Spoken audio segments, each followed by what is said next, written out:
Hello, in front of me I've got XBLITZ TANGO 4K. In this video I'll show you a preview of the device. Firstly, let's take a look at the side devices. In original box we can find this magnetic adapter. We can connect to windshield thanks to this sticker. This adapter also has charging port.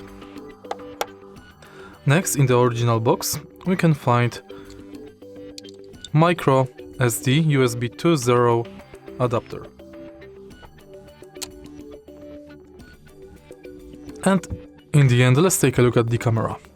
On the front of the camera, we can find lens with field of view 170 degrees. Here we've got the magnetic connector between camera and adapter. On the back there is nothing.